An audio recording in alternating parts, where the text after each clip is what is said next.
She was a pure virgin, he was the ruthless vampire king, but their first night left her in tears. The iron chains felt cold against Ilara's wrists as the village elders led her up the mountain path. She didn't struggle. There was no point. At 23, she had always known this day might come, the day her village would need a sacrifice to appease the creature that ruled the northern territories. "Forgive us, child," Elder Margrave whispered, though his hands never loosened their grip. "But it's you or the entire village. He demanded an untouched maiden of age, or he'll descend upon us all." Ilara's honey-coloured eyes stared straight ahead at the obsidian castle looming in the distance, its spires cutting into the blood-red sunset like dark fingers grasping at the sky. She had heard the stories all her life, of the ruthless vampire king, Lucian Darkmoor, who had ruled for 3 centuries with an iron fist and frozen heart. They said he felt nothing, wanted nothing, except blood and obedience. "I understand," she said quietly, her voice steadier than she felt. Her younger siblings needed her to be brave. The village needed her to be brave, so she would be. The castle gates opened on their own, groaning like the mouth of some great beast. The elders practically threw her inside before scrambling backward, leaving her alone in the vast courtyard. The chains fell from her wrists, clattering to the black stone floor, released by some unseen force. "So you came willingly." The voice emerged from everywhere and nowhere, deep as midnight, smooth as silk over a blade's edge. Ilara's breath caught as he materialized from the shadows, and nothing could have prepared her for the reality of him. Lucian Darkmoor was terrifyingly beautiful. Tall and powerfully built, he moved with predatory grace, his midnight black hair falling to his shoulders, framing a face that seemed carved by some dark god's careful hand. But it was his eyes that made her heart stammer, crimson as fresh blood, ancient and knowing, fixed on her with an intensity that made her feel stripped bare. "I came because I had no choice," Ilara managed, lifting her chin despite the trembling in her knees. "But I won't beg for my life." Something flickered in those terrible red eyes, surprise perhaps. His lips curved into the ghost of a smile. "No begging, how refreshing, they usually weep and plead." "Would it matter if I did?" "No," he circled her slowly like a wolf assessing prey. "But your courage is noted." "Then get it over with," Ilara said, closing her eyes. "Drink your fill and end it." The silence stretched so long, she finally opened her eyes to find him studying her with an expression she couldn't read. "I'm not going to kill you," Lucian said finally. Relief and confusion warred in her chest. "Then, what?" "I'm going to marry you." The world tilted. "What?" "You heard me correctly." He turned away, his black cape swirling. "I require a wife and you meet the necessary requirements, pure, untouched and apparently not prone to hysterics. The ceremony will be tomorrow at midnight." "You can't be serious." Ilara found her voice, anger burning through her fear. "You can't just, I don't even know you, you're a monster." He moved so fast she didn't see it, suddenly inches from her face, his eyes blazing with cold fire. "I am a king, and you would do well to remember that, little human. I could have taken your village apart stone by stone, person by person. Instead, I offered a bargain, one life for hundreds. You were chosen. Be grateful I'm offering marriage instead of simply taking what I want." Ilara's heart hammered against her ribs, but she refused to look away. "And after we're married, what then? What do you want from me?" Something dark and unreadable crossed his features. An heir, companionship perhaps, obedience certainly. His voice dropped lower. "And on our wedding night, I will claim what is mine." Heat flooded her cheeks as his meaning became clear. "I won't." "You will." His finger traced her jaw with surprising gentleness, though his words remained cold. "Because you are mine now, Ilara. The sooner you accept that, the easier this will be for you." He vanished before she could respond, leaving her alone in the vast entrance hall, with only the echo of her name on his lips and the terrible weight of her new reality. The next 24 hours passed in a blur. Silent servants, some human, some clearly not, bathed her, dressed her, prepared her like a doll. The wedding gown they brought was exquisite, all ivory silk and delicate lace, beautiful enough to make her heart ache. In another life, another circumstance, she might have dreamed of such a dress. An old woman with kind eyes and grey hair came to her chambers that evening. "I am Meredith, the head of household," she said gently. I've served King Lucian for 40 years. You're human, Ilara said in surprise. I am, and I've been treated fairly if that eases your mind. Meredith sat beside her, taking her cold hands. I won't lie to you, child. The king is not a warm man. 300 years of life have hardened him, but neither is he needlessly cruel. If you're clever and brave, and I can see you are, you might find this life more bearable than you fear. He expects me to. Ilara couldn't finish, heat flooding her face. I know, Meredith squeezed her hands. It's frightening, especially for an innocent, but may I offer some advice? Ilara nodded. Don't show fear. He despises weakness but respects strength, and despite what he wants you to believe, Meredith lowered her voice, he's not incapable of feeling, he's just forgotten how. Perhaps you might remind him. Before Ilara could ask what she meant, Meredith stood. It's time. Come, child, your future awaits. The ceremony took place in a great hall lit by 1,000 candles, their flames casting dancing shadows on walls covered in dark tapestries. No guests attended, only the silent servants as witnesses.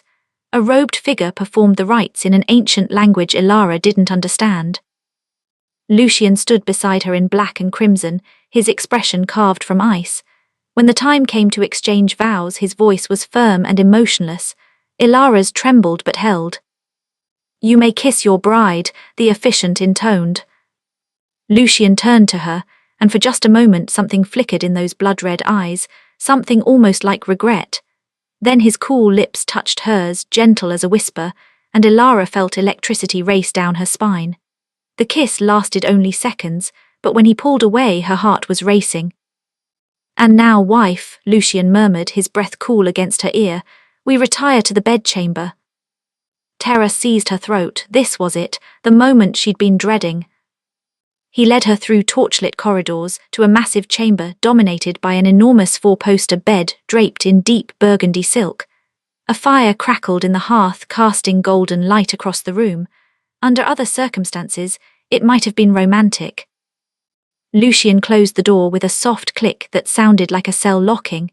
Ilara stood frozen in the center of the room, her hands clasped so tightly her knuckles had gone white. You're trembling, it wasn't a question. I'm not afraid, she lied. He moved closer and she could smell him, something like night air and ancient forests and danger. Liar, your heart is beating like a caged bird. What do you expect? The words burst out before she could stop them. You bought me like property, forced me into marriage, and now you expect me to just submit. His voice was cold. Yes, that's exactly what I expect. Tears burned her eyes, but she refused to let them fall. I may have no choice in being here, but I won't pretend to feel what I don't. You can take my body, I can't stop you, but you'll never have my willing surrender. Something dangerous flashed in Lucian's crimson eyes. He moved so quickly Ilara gasped, suddenly finding herself backed against the wall, his arms caging her in on either side. His face was inches from hers, and she could see the inhuman beauty of him up close. The perfect pale skin, the sharp cheekbones, the full lips that seemed carved from marble. You think you can deny me? His voice was low, deadly soft. I've conquered kingdoms, little girl. I've watched empires rise and fall. Defiance is nothing new to me. Then I'll be just another defiant subject, Ilara whispered, her voice shaking but determined. Kill me or let me go, but don't ask me to pretend this is anything but what it is, a prison. For a long moment they stared at each other, locked in a battle of wills. Then, unexpectedly, Lucian pulled back. He turned away from her, running a hand through his dark hair in what looked almost like frustration. Do you think I wanted this? He said, his back to her. Do you think I enjoy terrifying innocent girls? Then why, Ilara found herself asking, why force this, why me? He was silent for so long she thought he wouldn't answer. When he finally spoke, his voice carried a weight of centuries. Because I'm dying. Ilara's breath caught. What? Lucian turned to face her, and for the first time she saw something other than cold arrogance in his expression, weariness ancient and bone deep. Vampires can live forever, but only if we have an anchor, something to tether us to this world. For 300 years my anchor was my bloodline, my kingdom, my purpose. But time erodes all things, even for the immortal. I felt myself fading, becoming more monster than man. He moved to the window, staring out at his dark domain. The old magic says a true bond, a wife and heir can renew that anchor, can restore what's been lost. So yes, I need you, I need this marriage consummated, I need an heir if such a thing is even possible between our kinds. His laugh was bitter. I need what I can never truly have, a real connection to something beyond myself. Ilara's anger wavered, replaced by something uncomfortably like sympathy. You could have explained. Would it have mattered? He glanced back at her.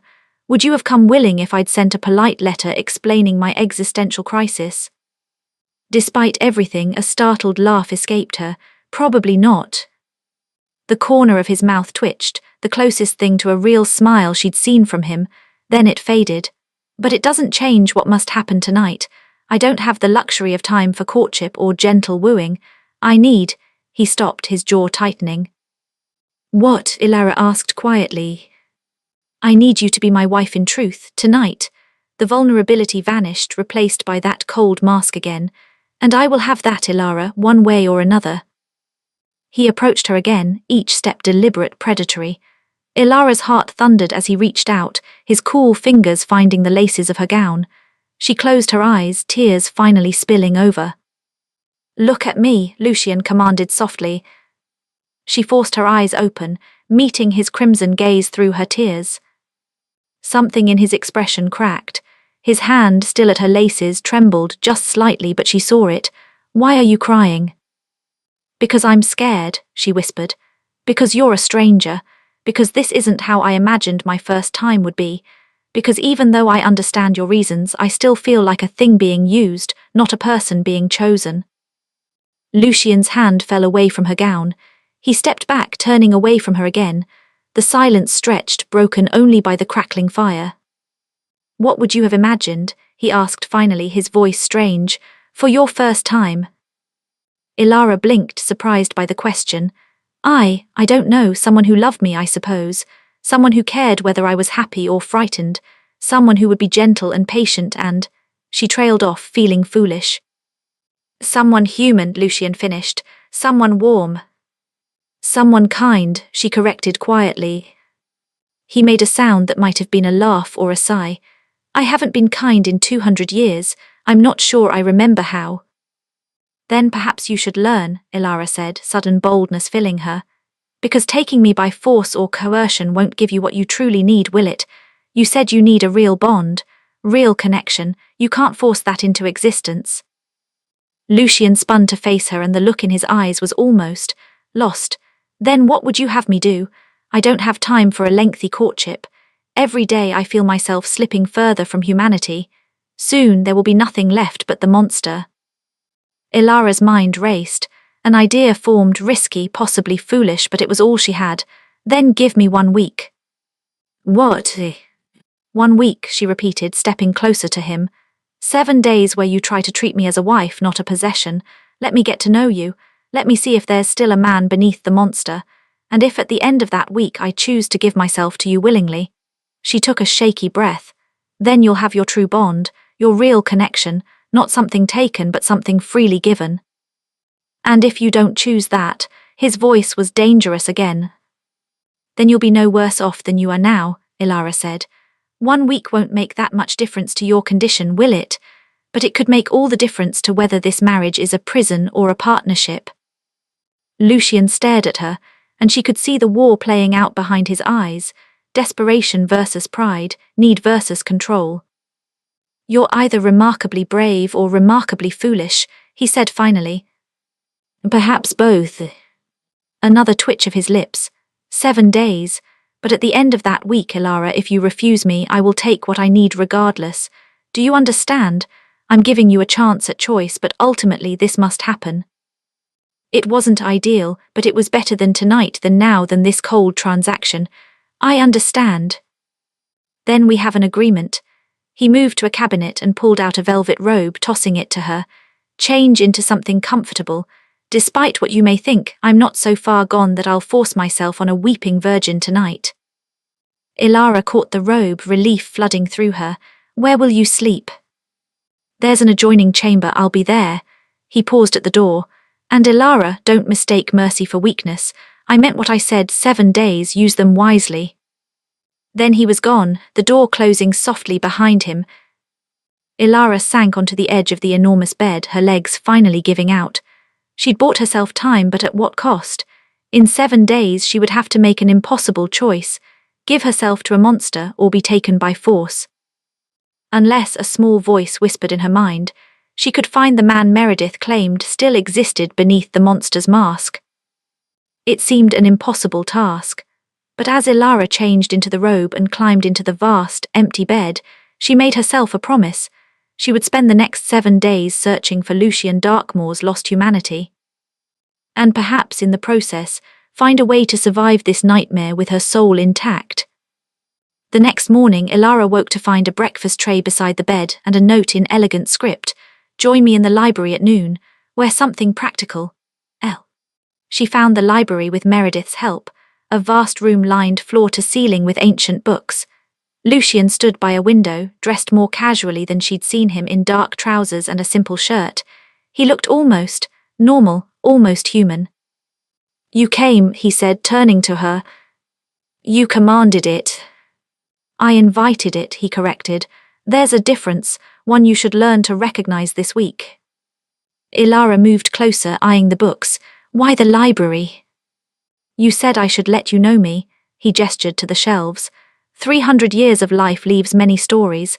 I thought we might start with some of them. It was the last thing she'd expected. You're going to tell me stories. Is that not how humans come to know one another? There was something almost uncertain in his voice, as if he'd forgotten how normal interaction worked. Despite herself, Ilara felt her lips curve into a small smile. It's a start. Over the next days, Ilara discovered a truth she never expected. Lucian Darkmoor was lonely. 300 years of life had left him isolated, feared, surrounded by subjects and servants, but no equals, no companions. As he shared fragments of his long existence, Ilara began to see beyond the monster to the man he'd once been, a soldier turned against his will, a protector of his people twisted into their predator. I didn't choose this, he told her on the 3rd day as they walked through his winter gardens, dead roses heavy with frost. A vampire queen made me her plaything, turned me, then abandoned me to this half-life. For years I was a mindless beast. When I finally clawed back my sanity, everyone I'd known was dead. Everything I'd been was gone. So you built this, Ilara said, gesturing to his dark kingdom, a place where you had control. Control is all I had left. His crimson eyes met hers, until even that began to slip away. But it wasn't all darkness. Lucian, when he forgot to maintain his cold mask, had a sharp wit that made her laugh. He was wickedly intelligent, well-read, and surprisingly interested in her opinions on everything from philosophy to agriculture. Your village grows wheat, he asked on the 4th day over dinner. The northern soil is too rocky. We rotate with hardy rye and use a composting technique my father developed, Ilara explained, then blinked. You actually care about farming. I care about keeping my territories fed, he said. Though most villagers are too terrified to speak to me long enough for me to learn their methods. Your father's technique, tell me more. They talked for 3 hours, and Ilara realized with surprise that she was enjoying herself. On the 5th day, Lucian took her to the castle's highest tower at sunset. I want to show you something. From that vantage point, his entire kingdom spread below, dark forests and distant villages, mountains and rivers all bathed in golden light. It's beautiful, Ilara breathed. I've protected these lands for 3 centuries, Lucian said quietly. The villagers fear me, but they don't know how many threats I've turned away. Raiders, dark creatures, corrupt nobles. I've been their monster, but also their shield. He turned to her. But I'm tired, Ilara, so tired of being alone in it. She saw it then, the crushing weight of centuries of isolation, of being neither alive nor dead, human nor monster. Without thinking, she reached out and took his hand. His skin was cool, but his fingers tightened around hers with something like desperation. You're not alone right now, she said softly. Something in his expression broke open. No, he whispered, I suppose I'm not. They stood there as the sun set, hands linked, and Ilara felt the walls around her heart beginning to crack. On the 6th day, she woke to find Lucian in her chamber, pacing like a caged animal. Dark circles shadowed his eyes and his skin looked paper-thin. "You look terrible," she said, sitting up in alarm. "Honesty, how refreshing." His laugh was bitter. "The deterioration is accelerating. I have perhaps weeks now, not months." Fear clutched her heart, and she realized with shock that it was fear for him, not of him. What happens if I become a mindless revenant, a true monster? His eyes met hers and they blazed with desperate intensity. "Tomorrow is the 7th day, Ilara. I need your answer." "I know." And his voice was carefully controlled, but she could see the tension in every line of his body. Ilara stood, moving toward him slowly. Over the past 6 days she'd discovered something impossible. She cared for him.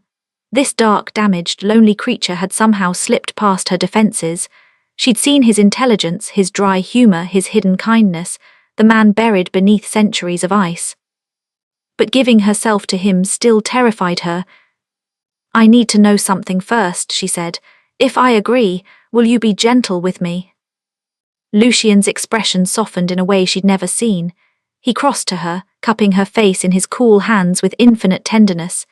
"If you give yourself to me willingly, Ilara, I will treat you like the most precious thing in my world, because that's what you've become."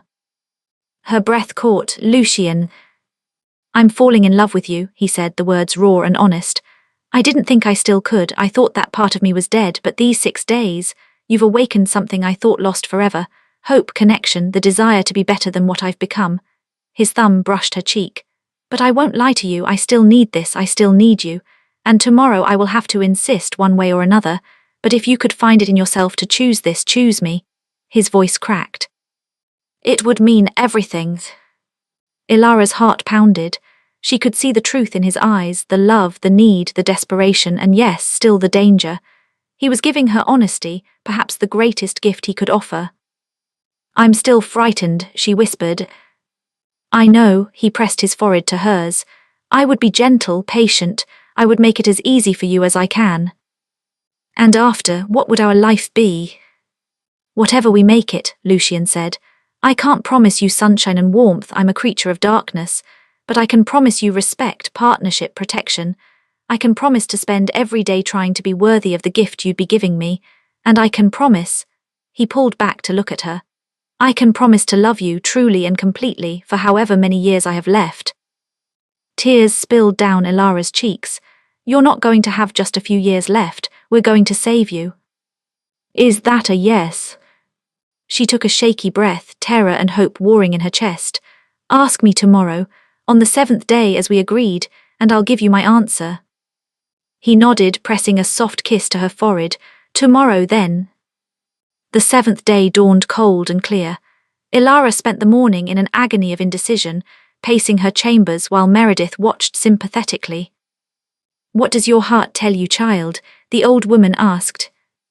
"That I care for him," Ilara admitted. "That beneath the monster there's a good man who's been buried for too long, that maybe impossibly I could love him." "And what does your fear tell you?" "That I'm terrified, that I don't know if I'm strong enough for this, that giving myself to him is a surrender I can't take back." Meredith smiled gently.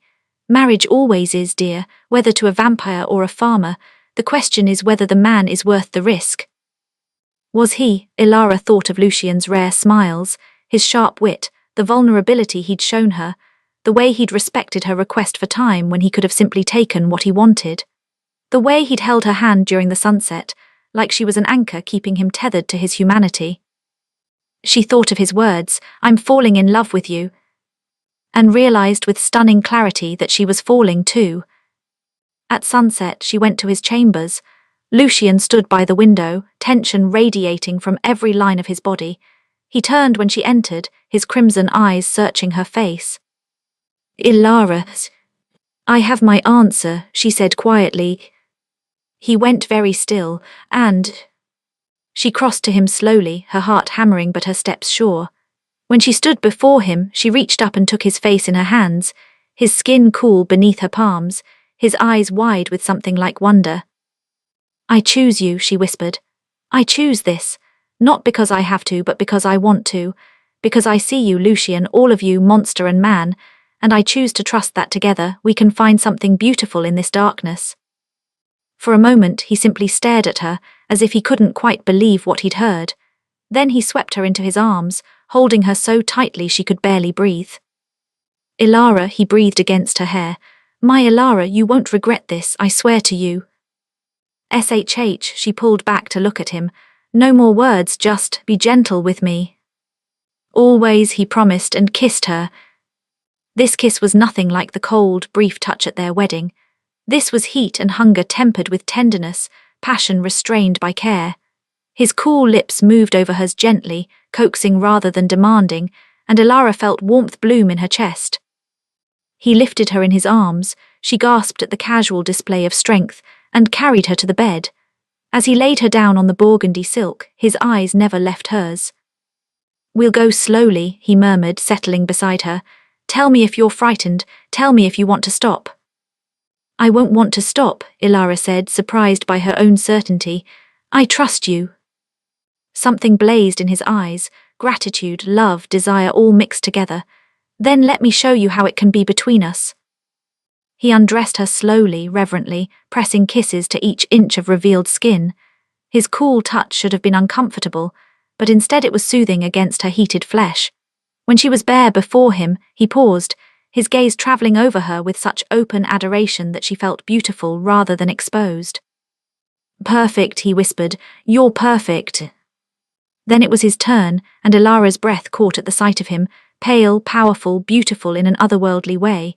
When he settled over her, she felt the press of his cool skin against hers, the solid weight of him, and instead of fear she felt safe, cherished.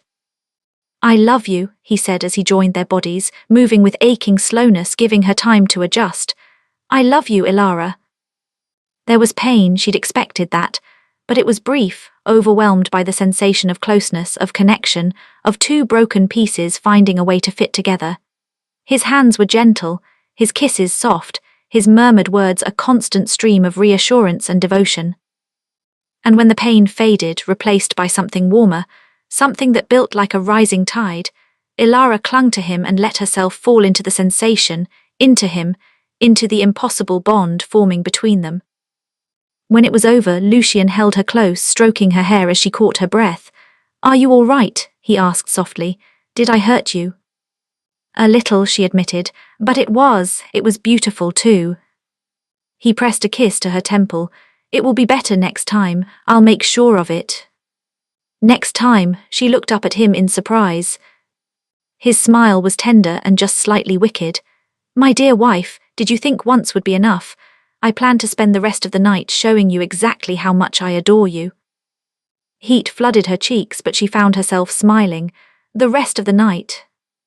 "And every night after," he promised, "for the rest of our lives." As he kissed her again, Ilara felt something shift in the room, a warmth, a glow, a sense of rightness. Lucian gasped, pulling back to stare at his hands. Colour was returning to his skin just slightly. The deathly pallor was fading. "The bond," he breathed. "It's working, you're anchoring me." Tears of joy spilled down Ilara's cheeks. "Then we did it, you're going to be okay." "We're going to be okay," he corrected, pulling her close again. "Together." And as the night deepened around them, the ruthless vampire king and his pure-hearted bride discovered that sometimes the most powerful magic wasn't found in ancient spells or dark rituals, but in the simple, profound act of two broken souls choosing to heal each other. "We saved each other," she whispered, and kissed him as their son laughed as the roses bloomed, as darkness and light learned to dance together in perfect harmony. Want more stories of love conquering darkness? Go to Patreon, link is in description. You will get more exclusive stories there, and where the impossible becomes inevitable. Go to Patreon, link in description.